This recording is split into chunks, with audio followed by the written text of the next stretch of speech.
এইবাৰ নৱবৰ্ষ উদযাপন কৰক ফুলৰ মাজেৰে সেই চিন্তাধাৰাৰে ख़ुमटाई সমষ্টিৰ বিধায়ক মৃণাল শইকীয়াই আৰম্ভ কৰিছে ফুলৰ মেলা। কেমেৰাপাৰ্চন জয়ন্ত ফুকনে দেখুৱাব এই গোলাঘাট জিলাৰ লগতে বিভিন্ন ঠাইৰ পৰা যিসকল লোক আহি পেলাই ইয়াতে ফুলৰ বিপণী তেওঁলোকে ইয়াতে কৰিছে আৰু ইয়াত ফুলৰ উৎসৱ আচলতে ফুলৰ উৎসৱ দেখিবলৈ পোৱা গৈছে। সকলো ধৰণৰ ফুলেই ইয়াত উপলব্ধ হ'ব। ख़ुमटाई সমষ্টিৰ মাননীয় বিধায়ক মৃণাল শইকীয়াৰ উদ্যোগত তৃতীয়বাৰৰ বাবে এই ফুলৰ মেলা ৰূপান্তৰিত হৈছে ख़ुमटाইত আৰু বিভিন্নজন আহিছে ख़ुमटाইত বিভিন্ন ফুলেৰে জাতিষ্কাৰ হৈছে। যেহেতু নৱবৰ্ষ আহি আছে, নৱবৰ্ষৰ উদযাপন কৰিবলৈ আচলতে এইদৰে ফুলৰ মাজত উদযাপন কৰিব পাৰিব সকলোৱে ख़ुमटाইবাসীয়ে। তাৰ উদ্দেশ্য লৈ বিধায়কগৰাকীয়ে আচলতে এই পদক্ষেপ হাতত লৈছে। আমি আগতেও দুবাৰকৈ তেওঁ এই পদক্ষেপ হাতত লৈছে, এইবাৰ ৩ নম্বৰবাৰ। এইবাৰ আচলতে গোলাঘাট জিলাৰ মেলামৰাত এই ফুলৰ মেলা তেওঁ আয়োজন কৰিছে। আমি বিধায়কগৰাকী আছে পোনে বিধায়কগৰাকীৰ পৰা জানিবলৈ চেষ্টা কৰিম। ফুলেৰে আচলতে নানাৰঙী ফুলেৰে জাতিষ্কাৰ হৈছে ख़ुमटाই। বিগত দুটা বছৰটোত আমি দেখিছিলোঁ যে ফুলৰ মেলা বা ফুলৰ উৎসৱ আপুনি উদযাপন কৰিছিলে। এইবাৰো নৱবৰ্ষ আচলতে ফুলৰ মাজতে সকলোকে উদযাপন কৰিবলৈ গছ আৰু ফুল এই দুইটা উৎসৱ পাতিছোঁ। আৰু যে নতুন বছৰ বা পুৰণিক বিদায় দিওঁ বুলি মানুহে বহুতো ডিজে চিজে গোটাই এটা ধুমুহাৰ সৃষ্টি কৰে, এটা অশান্তিকৰ পৰিস্থিতিৰ সৃষ্টি কৰে। কিন্তু বেছিভাগ মানুহে বিচাৰে কি এই দুইটা দিন শান্তিপ্ৰিয়ভাৱে কটাবলৈ, কিন্তু কটোৱাৰ এটা স্থান নোহোৱা হৈ যায়গৈ। মই সেইকাৰণে মোৰ ইয়াত আছে, এইটো ব্যৱস্থা আছে। সকলো আহে মানে ফুলৰ মাজতে গছৰ মাজতে পুৰণিকো বিদায় দিব, আকৌ ফুলৰ লগতে গছৰ লগতে নতুনক আদৰণি জনাব। ইয়াত আপোনালোকৰ পাব যিমান আমাৰ অসমত থলুৱা গছৰ ভেৰাইটি আছে চব তাত লিখা আছে, যিকেইটা ময়ো বহুত নাজানো, হয়তো আপোনালোকেও নাজানে আৰু বহুত নতুন জেনেৰেশ্যনটো নাজানেই। বুঢ়া মানুহবিলাকে সেইবিলাকৰ গছৰ নাম জানে। সেইখিনি যাতে আমাৰ নাইকিয়া হৈ নাযায় বা স্মৃতিৰ পৰা বাহিৰ হৈ নাযায় এইবিলাক গছসমূহ আমাৰ ল'ৰা ছোৱালীবিলাকৰ মনৰ পৰা, সেইকাৰণে এইবিলাক ৰখা হৈছে। চব গছৰ ভেৰাইটি, বাঁহৰ ভেৰাইটি চব ৰখা হৈছে ইয়াত। আৰু ছাত্ৰ ছাত্ৰীসকলৰ কাৰণে শিকা বস্তু, ছাত্ৰ ছাত্ৰী বুলিয়েই নহয় নতুন জেনেৰেশ্যনৰ কাৰণে শিকা বস্তু ইয়াত বহুত পাব। ফুলেৰে জাতিষ্কাৰ হৈছে ख़ुमटाই। হয়, ফুল গছেৰে জাতিষ্কাৰ হৈছে ख़ुमटाই।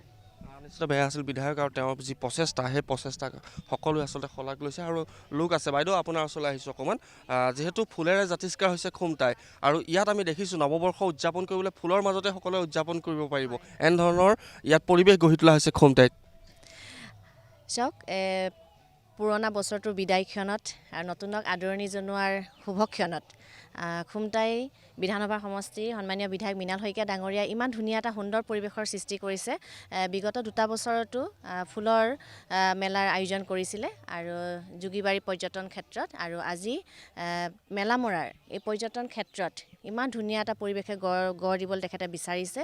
আৰু ইয়াত সকলো ধৰণৰ ৰাইজ আহি উপস্থিত হৈছেহি। আৰু আপোনালোকে কোৱাৰ ধৰণে ফুলৰ যিটো সুবাস, ফুলৰ সুবাস লৈ ফুলৰ সুগন্ধ লৈ নতুন বছৰক আদৰণি জনাব। খুব এটা মানে আটকধুনীয়া এটা পৰিৱেশ। আৰু ख़ुमटाই সমষ্টি বিধায়কজনে এনেকুৱা এটা মনত ভাৱ গঢ় লৈ তেখেতে উঠাইছিলে যে আমাৰ প্ৰকৃতিৰ লগত, পৰিৱেশৰ লগত সকলোকে খাপ খুৱাই এখন ফুলৰ মাজেৰে এখন যি আমাৰ মেলাৰ আয়োজন কৰিছে, এইটো সঁচাকৈ এটা ভাবিবলগীয়া। আমি সকলোৱে আনন্দিত হৈছোঁ। আশা কৰিছোঁ এই 3 দিনীয়া এই সুন্দৰ অনুষ্ঠানলৈ সকলো ৰাইজ আহি ইয়াত সমাগম হ'বহি আৰু সকলো ৰাইজকে আমি নিমন্ত্ৰণ জনাইছোঁ।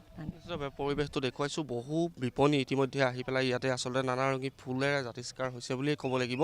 আৰু বিগত দুটা বৰ্ষতো আচলতে ख़ुमटाই সমষ্টিৰ বিধায়কগৰাকীৰ যি প্ৰচেষ্টা, সেই প্ৰচেষ্টা আমি দেখিছিলোঁ। আৰু এইবাৰ তৃতীয় বৰ্ষ, আৰু তৃতীয় বৰ্ষটো এইদৰে সুন্দৰভাৱে আচলতে যিসমূহ বিপণীসমূহ অন্য স্থানলৈ নগৈ ইয়াতে আহি পেলাই তেওঁলোকে সকলো ইয়াত সজাই পৰাই তুলিছে আৰু ইয়াৰ পৰাই আচলতে ক্ৰয় কৰিব পাৰিব, সুন্দৰ সুন্দৰ ফুল আচলতে ক্ৰয় কৰিব পাৰিব।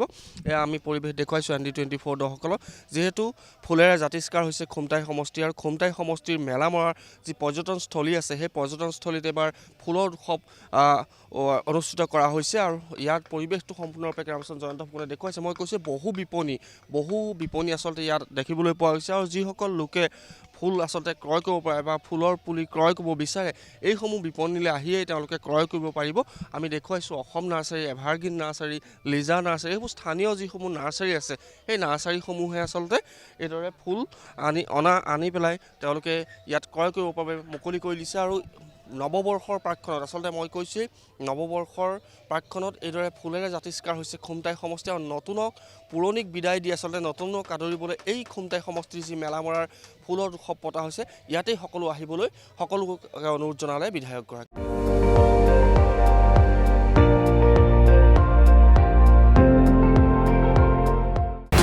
আপুনি চাই আছে ND24 সৰ্বশ্ৰেষ্ঠ নহয় সৰ্বোত্তমৰ দৌৰত